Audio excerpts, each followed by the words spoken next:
attended council hearings in person. You've tuned into our televised proceedings on Channel 13. Now you have the chance to listen to us on the radio as we demystify our work and the people who do it. This is not a council hearing. This is Hearing the Council with your host, Josh Gibson.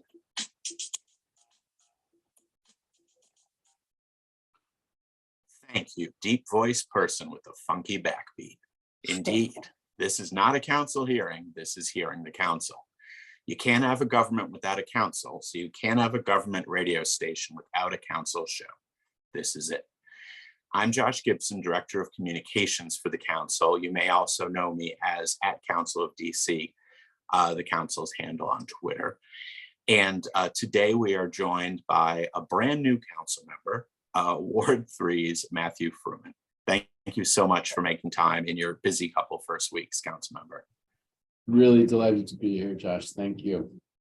Yeah, and I think, I haven't pulled the records, but I think this is the earliest I've ever interviewed a council member.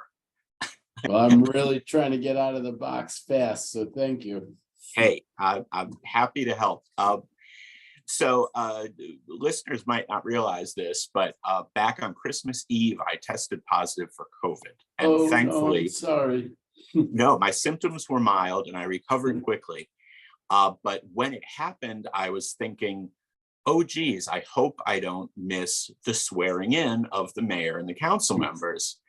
And I know that coincidentally, because we were always masked around each other, you also had COVID right about the same time I did. And if I was thinking, oh God, I hope I don't miss this swearing in, you dodged a bullet because you were safely out of quarantine. And that was like a life-changing moment. So how did that, realizing you had COVID, realizing the timeliness of the swearing in, how'd that make you feel? You know, I gotta say that I thought it was a miracle that I went 33 months of COVID and didn't get it, because I was out in the world a lot. Oh my God. You know, during the campaign. And I just thought, you know, I at every turn, I thought it would be awful if I got it, but you know, maybe it was adrenaline, maybe it was just dumb luck. I didn't get it.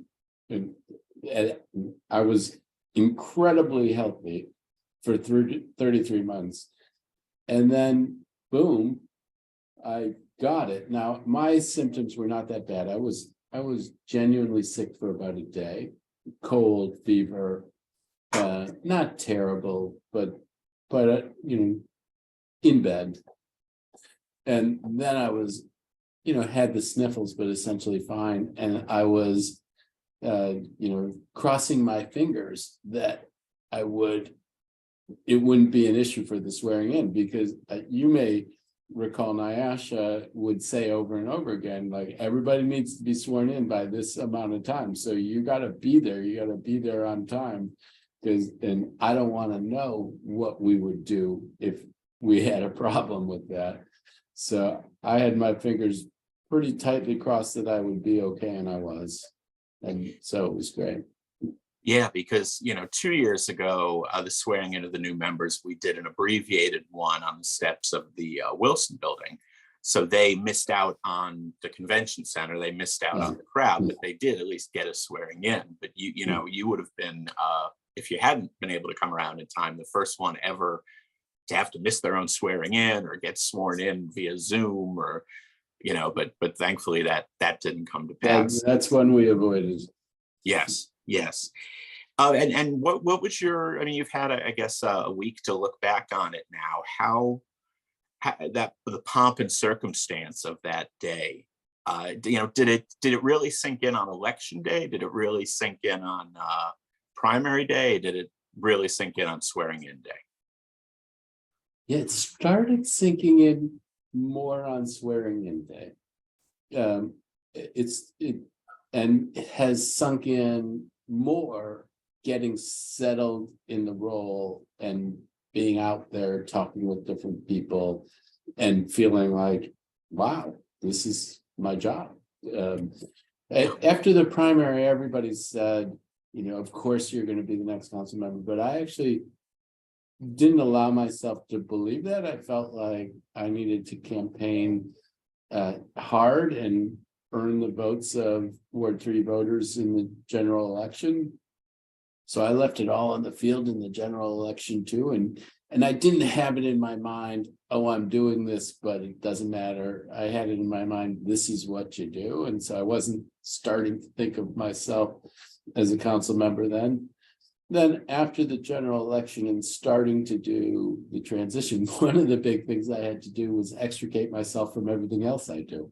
So I was busy with that. And it really was by the time I got to the swearing in and started doing the job that it really sunk in, like, this is the next chapter of my life and what an opportunity it is.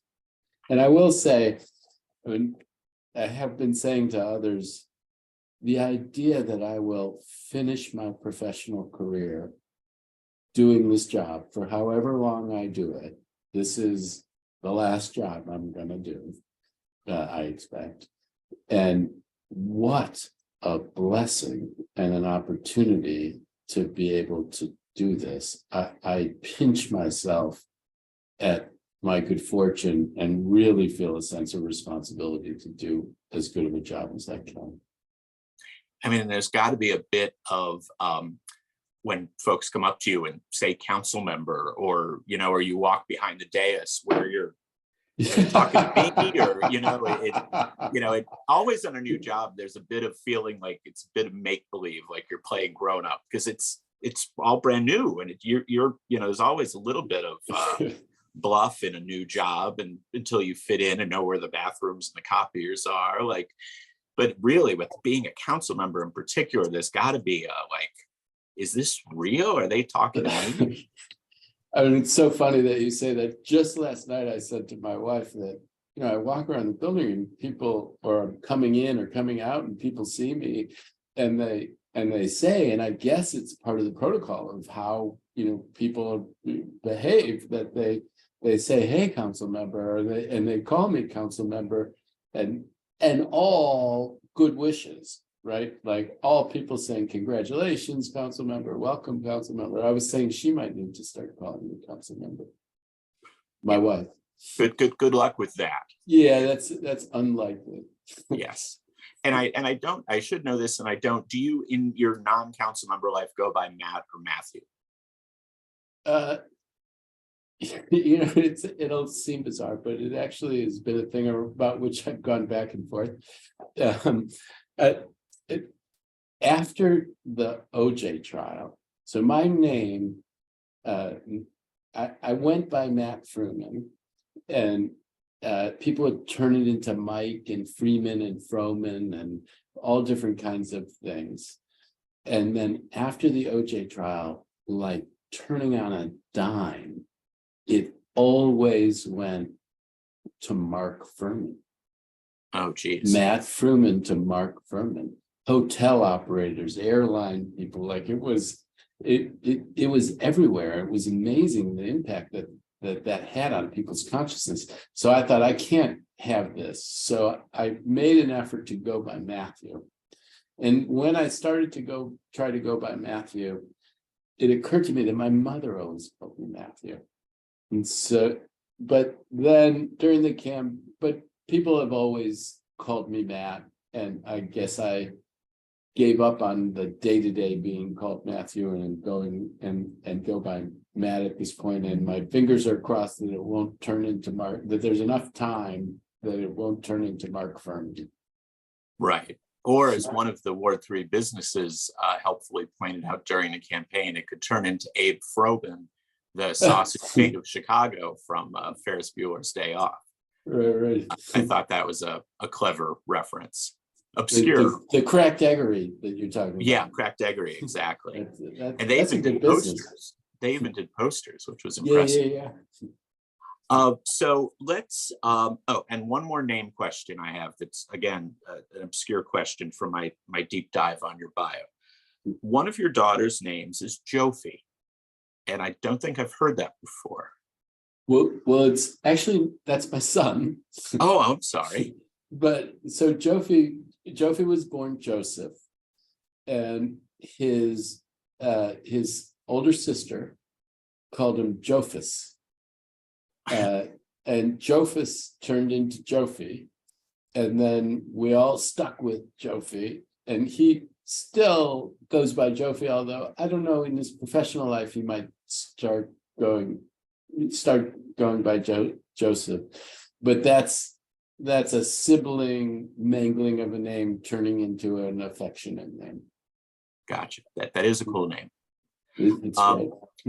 So let's go a little bit back into your bio. This, for listeners of the show, the first interview we tend to do deep dive and kind of obscurities of biography, and then move on to more policy related stuff in later shows. But so I was interested to see that you did spend a good chunk of time at the State Department.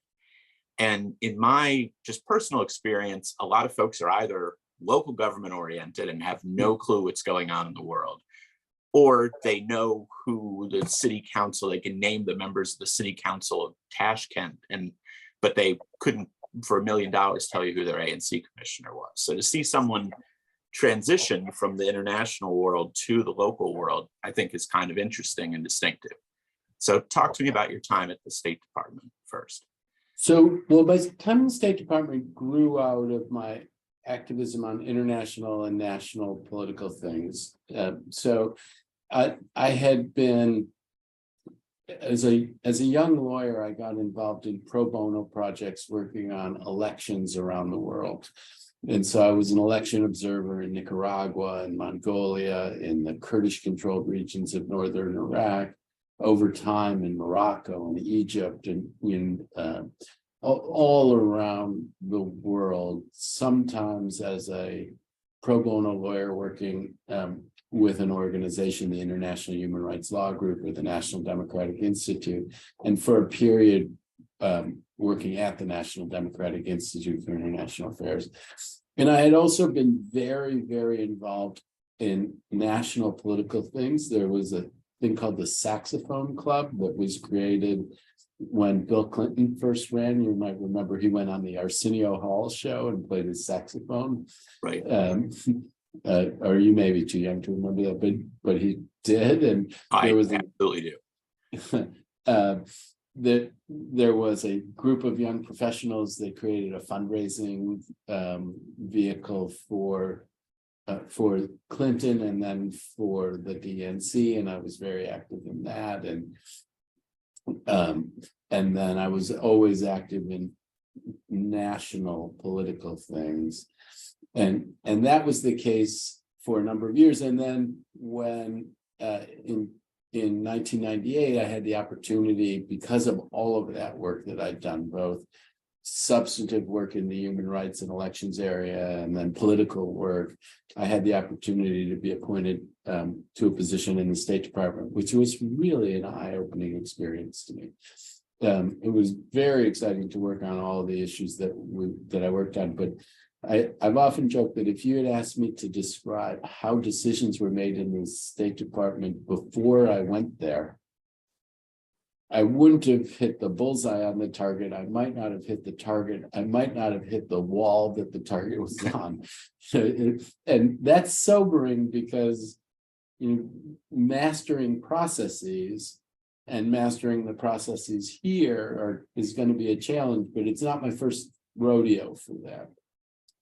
So I had been doing all of that national and international work, and at some point, people came to me and said, "There's an opening on the ANC, and why don't you go for it?" And at the same time, people came to me and said, "There's a project to renovate what was then called Wilson High School, now Jackson Reed High School. Why don't you get involved in that?" And just because of where I was in my life, I was able to do both of those things. And I turned on a dime. I got involved in local issues that I had not been involved in before. So my world, I'm not a Renaissance person who does both of the things at the same time. I did the national and international stuff for one chapter and then got involved in local things and never looked back, because I had the feeling doing the local work that I could really make an impact. really help people in a tangible way, and fell in love with the District of Columbia in a different way than I had been in love with it before. In all parts of the District of Columbia. I represent Ward 3, but I've been engaged everywhere in the District of Columbia and really feel like it's a special place that I can make a tangible difference. And it's almost a month, 1 month I was doing national and international stuff. And about 15 years ago, 16 years ago, I pivoted entirely and became completely local. Now, before we leave the international chapter, what were your favorite destinations? What were the coolest places you went, or places you want to return to, or would recommend others visit? Yeah. Some of my favorite places to go you can't go to right now. In Yemen, I spent a decent amount of time in Yemen, and Yemen is a beautiful, fascinating, historic place. I'm not sure that it's a tourism destination right at the moment. I spent a decent amount of time in Morocco, and that's a fascinating, wonderful place. I spent a fair amount of time in Palestine and in Israel, in Jerusalem, and going back and forth into the Palestinian areas. If you're a traveler, if you're interested in things, being in that place and feeling all of that history, it's really something. I did a project in Slovakia once that I thought was super interesting, and I thought it was an interesting place to visit. Well, there's a million places to visit. I like that the election work that I did was another place where I just felt incredibly fortunate, because you go into a country and you're talking to people about what's on their mind, and you're talking to all different kinds of people about what's going on in the country. That's the kind of tourism that really excites me. I love to go to the beach, but when you have the opportunity to do something and learn so much about what's going on around you, that's pretty exciting. Yeah, I would agree with that. Now, a quick question that I noticed was that you, if I have this right, graduated from GW Law in 1988. Now, Mary Che started teaching at GW Law earlier than I thought, in 1979. So you could have been in her classes. My question is, were you? I was not in her classes. I think, and I talked to Mary about this just the other day, I think she took a sabbatical at some point, but she was back when I was there. She was there. And she was, the great constitutional law teacher at the time. I had an excellent constitutional law teacher, just didn't happen to be her, but I knew her by reputation when I was at GW. I wasn't in her class. It just amazed me, because I was born in 72. So the thought that she's been teaching at GW Law since 79 with sabbaticals is just remarkable. She's so vibrant that I never. Yeah, it's really so. 79, what does that mean? So 40 plus years she's been teaching at GW. Yeah. Wow. Yeah. Isn't that's nuts? That's amazing. Now, another distinguishing characteristic in your bio is, I believe you are the first former congressional candidate that I interviewed, and that it's front and center on your Wikipedia page, so it's not buried history, but it was the first I had seen of it. Right. And what I appreciated was, if the story is true, that your father tried to convince you to run for Congress. You said, I've got stuff going on, why don't you do it? So he did. And then in the next cycle, you did. This is in Michigan. Is that roughly accurate? Yeah, that's accurate. A little bit of tweaks. My father called me up in 1995, and I was a young lawyer and active, on national political things. And he said that the Republican Party, the place where I grew up, was viewed as a safely Republican district forever. And he said, but the Republican Party, this is after the Gingrich Revolution, the Republican Party has changed and the district has changed, and the Democrat can win here, and you should come back here and run. And I'm sitting at my desk, we had 2 small children and a third on the way. And I thought, like, what? So like, to get off of the phone, I said, well, Dad, if you think it's such a great idea, I don't think it works for me, but why don't you do it? And that was really just to get off the phone. He was a 75-year-old retired psychiatrist at the time. And so I did not imagine that was going to actually happen. And then, but the thing about the call was, it was my father's way of saying to me, think of yourself as a person who could be a congressman, which as a father-son thing was a really lovely thing for him to have done. So a couple months later, he calls me up and he says, the party's endorsed me, I'm going to be the candidate. And it's another time where I sort of fell off my chair because I thought, it worried me, the idea of my father out there running for Congress. My father was a brilliant man, and his observation about the district was a thing that you've seen in the transformation of American politics since 2000, where the suburbs have flipped and are now Democratic, whereas they had been Republican. He saw it immediately. So I went back to run his campaign and to make sure that, it went as well as possible. And when I did it, a lot of people there said, it's great he's doing it, but you should do it. I didn't go back the next cycle because I got the opportunity at the State Department.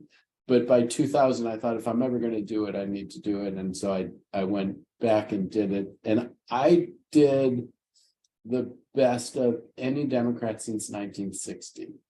And my performance in 2000 woke up the local party and the state party. I decided this wasn't my home here in Washington, D.C., so I didn't try it again. But bigger players then got into it. And eventually Gary Peters, who's now the senator, ran and won and turned the district Democrat. And I saw that coincidentally, your result in the general election in 2000 for Congress and your result in the primary for Ward 3 was almost identical. It was 41 point something and 42 point something. So well, I didn't notice that, but the 42 something was much better than the 41 in 2000. Oh, absolutely. And I saw also there was a great quote from your dad that the quote was, I've never persuaded anybody of anything in an argument. And I had to read it twice because I was saying, well, that's not something to brag on, that you've never persuaded anyone of anything. But then I realized in the argument piece that if you're at, coming to blows, you're not going to intellectually persuade someone to change their opinion. So I like that flavor that you need to stay friendly with your opponents if you have any chance of actually changing their mindset. It really was. It was a big thing for me when he said that to me. We were sitting outside on a fall afternoon just chatting, and he made that observation. He was 75 years old at the time, well into his 70s, and I think that's probably your experience too. Once you get to where that adrenaline is running and people are, angry, the ability to move somebody becomes, you don't have the ability. Nobody has the ability to move somebody. So it's always, there's a reason why Aretha sings about it, because respect is so important, and showing respect for people whether they agree with you or not, and trying to figure out where there's common ground so that you can move people in the direction that you think makes sense, and being open to being moved. It's the key to actually getting things done. It was a great lesson from that there. Yeah, I mean, because when you're arguing and once tempers get heated, then you're cutting off your nose to spite your face, and you're just going for a victory for the sake of victory, and your brain is not the decision maker at that point. So logic and persuasion play no role. That's exactly right. And it's why, I mean, Congress is the way Congress is now, I Well- think, because there's so little reasoned thought and only vitriol and spite at play. But I mean, it happens everywhere. You see people who take a position and then they demonize the other side, and then they have to win, and then it's about winning as opposed to getting to a sensible and successful result. And I think it's actually fortunate that I am having this opportunity at this stage of life, because I am the least likely at this point to fall into traps like that than at any other point in my life. So I think that I have the greatest prospect to be effective because I won't fall into that kind of us against them trap. Yeah, well, words to live by. I want to come back. There was one other chapter of your elective politics experience we didn't touch on, and that was back in 2013, running for at-large council, and coming in fourth. And the vast majority of our council members, well, I don't know if it's the vast majority, but a great number of our council members run and lose and have to come back and run again. I guess my question is, how do you do that? Because I think if I had so much invested in something and my whole family was behind me, and I'm going to 25 breakfasts and meet and greets, and it just takes all your energy, you get to election day, and then I know you have an active professional and family life and personal, there's other things in life, but then to dip and then to have to rev it up again and do it all over again and hope it comes out differently. Talk to me. They've all done it. I mean, the chairman, any number of them, Robert White, I'm forgetting others who have run and lost and had to come back. But how do you do that from an energy and an emotion standpoint? So, well, it's a great question. So I joked at the end of this campaign that it was either three's the charm or three strikes and you're out, because I had run for Congress, I had run at large, and now I'm running this time. And so it was an open question whether it was three's the charm or three strikes and you're out.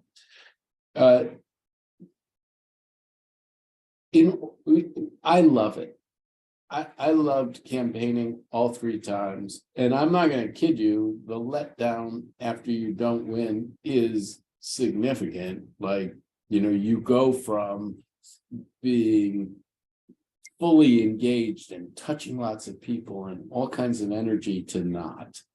And thinking that you're going to have the prospect of making a big impact, and then feeling like, well, it's not going to, I may, but not in the way that I was thinking about it. So the fall off is real, but all of the people who you're thinking about who ran a second time, the morning after they lost, and this includes me, they felt like, I want to get back up on that horse. I want to try it again, because they're the kind of people who thrive from that sort of interaction. I had a thing on the campaign this time where I went everywhere, and including in the general. And one afternoon, I was handing a flyer to a guy, and he said, "Dude, this is the third time I've seen you today." And so if you're that kind of person where you really, the energy comes up, then it's a lot of fun to do. The fear of the fall off is real, so that when I learned, and I had thought since 2013, if the right opportunity arose that I would want to run again, it would have to fit with where I was in my life and where everything was, and it just didn't happen. So I had actually thought, well, I'm not gonna have the opportunity to do this, and that's okay. And then Mary dropped out. And I got a text from Mary saying that she was dropping out and could I help her unwind things. And I went upstairs and I talked to my wife. During COVID, we were working out of the house. And you could see her gulp. Like for me, there was no question. For her, she thought, okay, this could be great, but what if he runs and loses, and what will the disappointment be like?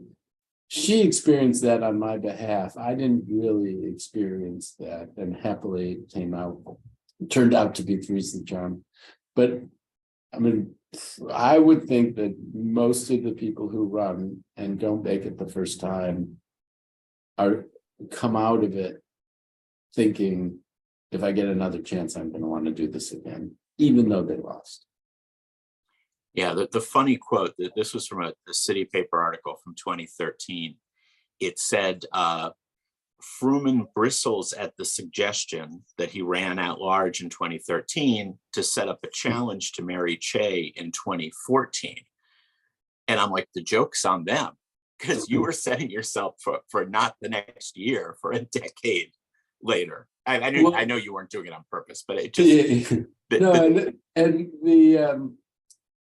yeah, I didn't know what I was setting myself up for, but and it certainly didn't. It certainly wasn't a challenge to Mary Che, which was never a thing that I ever period contemplated. But it was an interesting narrative, and it was brilliant because that's people said that, and I think I know where that narrative came from, but it was genius because it diminished my candidacy, right? So it tied me to Ward 3, like I don't care about the city. I only care about Ward 3. This isn't a serious thing. And Lee Atwater had the idea of part of it was I'd been so active in my community and would have been thought of as a natural successor to Mary Che even then. And to use that against me was genius. It wasn't determinative. I don't want to overplay it, but that taking a person's strength and turning it into a weakness is part of politics. Right. And also to your point about if you run and lose the next day, you start thinking, can I do this again? Is there another opportunity? That gets built into the narrative that when people run unlikely campaigns, people are like, oh, they're just trying to increase their name ID, kind of go through the motions, learn the system so that when the campaign they really want to win comes, they'll be all set. But I can't imagine, given the tortures of the campaign, that people would ever run for a campaign they were almost certain they were going to lose. Yeah, I don't think that's how it happens. I think people see a path, right? And see a way in which they could win the race, and they get in it and they pursue it. And then they fall in love with it.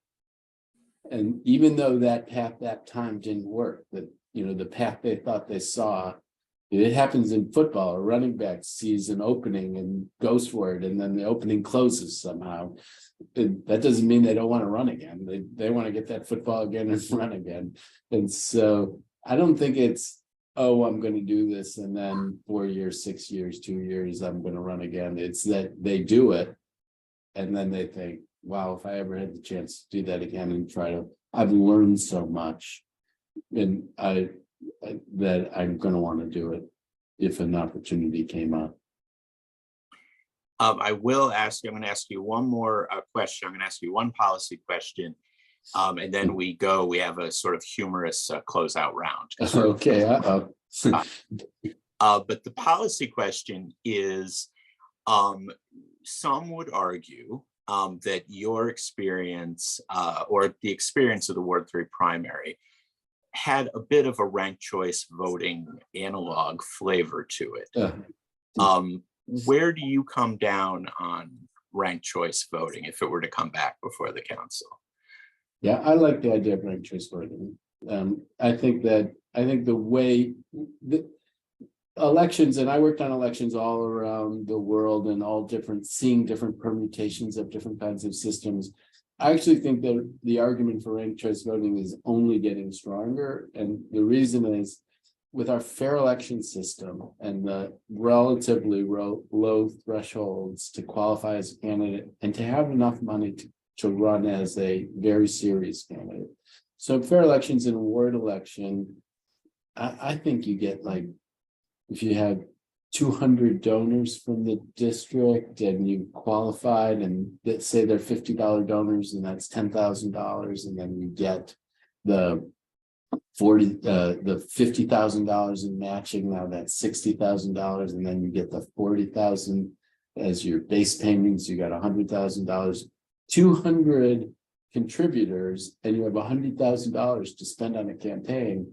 More and more people are going to think, I'm going to throw my hat in that ring and I'm going to be able to run a very, full campaign.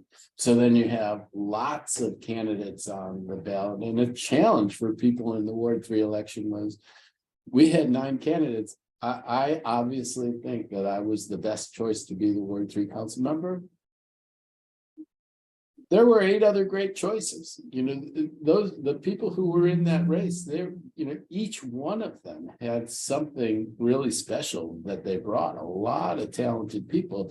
So I didn't envy the voters who had to choose amongst us, and ranked choice voting would have given them the ability to express their preferences and make them count in a very crowded field of able people. So I support it. Yeah, I mean, it's a little bit like if you went in a restaurant and you ordered a side salad as your dinner, and they were out of side salad, so you just had to take whatever the next dish up was, instead of saying, well, if you don't have the side salad, I'll take another vegetarian dish or something. At least if you can rank things, it makes sense that even if you don't get your top choice, you can at least work your way through a progression. And you can cast your vote for your top choice. I mean, often there are situations where people say, well, that person might be a great candidate, but they have no chance to win. But they're the person who you really believe in, and you want to show your support for them. Scaring people away from casting their vote of choice because it's not practical. To the extent ranked choice voting helps on that, I think it's important. Yeah, and also the fact that you getting a 41-42% in a heavily contested race is a very high number. But in a lot of contested races, we have council members. Some of our best council members came on the council having gotten, at least in their primary, a very small percent of the vote. And at least with ranked choice, at least in the ultimate round, you have someone who has the majority of voices behind them. It's interesting. So speaking of choices, unfortunately we're out of time. So we're moving on to our humorous closeout round. And speaking of menu choices, this is something I've done at dinner parties for years, and every single council member who has been around since I started about 10 years ago has answered this question. These are different desserts: cake, candy, cookies, ice cream, and pie. And I'd like you to rank them from your most favorite to your least favorite, ranking all 5 of them. All right, well, pie's my favorite, ice cream is my second, cookies third, cake 4, and candy 5. But I would like ice cream and pie together if that's a possibility. Okay. It is interesting. I keep a chart. I would have to quickly check and see if you matched with anybody. But it's interesting to see how people answer, because many people ask questions about, well, what about chocolate, or but it's funny. Some people answer right away, and I admire that. I guess I envisioned each one. Like I'll tell you, I pictured blueberry pie. I didn't ask about it. And chocolate chip cookies. And the chairman also, I believe, put pie first, and I think he volunteered that either rhubarb or strawberry rhubarb pie was his favorite. So well, that's a tell. Oh yeah, it's a total tell. But maybe you guys can build a some sort of a pie coalition. So, you know, the chairman is, I believe the chairman's originally from Cleveland and I'm from Detroit, and rhubarb is a Midwest thing. So that would So, make sense. so maybe that's where it comes from. I think of rhubarb as a Midwestern thing. Do you think it's around here? Have you had it? Have you ever seen it here? Yeah, I've seen it at the farmers markets and stuff like that. I don't see a lot of rhubarb pie on menus, but that could just be common sense, for lack of a better word. But anyway, thank you. We're out of time. We're a little over time actually, but this has been a lot of fun, and I hope you come back. We, like I said, do policy, but also try to keep it light and fun in the future interviews. I would love to do that. Next time I won't bring up the OJ trial then. Yeah, I think is another first, but a really good, well thought out reason to determine which version of your name to use. Anyway, I'll be grateful to have you back as soon as you'd like. But thank you very much for being with us today, listeners. Remember to subscribe to our podcast on SoundCloud or wherever you get your podcasts. Just search under Hearing the Council. Thanks again for joining us. Tune in next time. We're on DC Radio at 96.3 on your FM HD4 dial or at dcradio.gov. I'm Josh Gibson. This is not a council hearing. This is Hearing the Council. Thank you, council member. Take care. Thank you very much, Josh. All right. Bye-bye.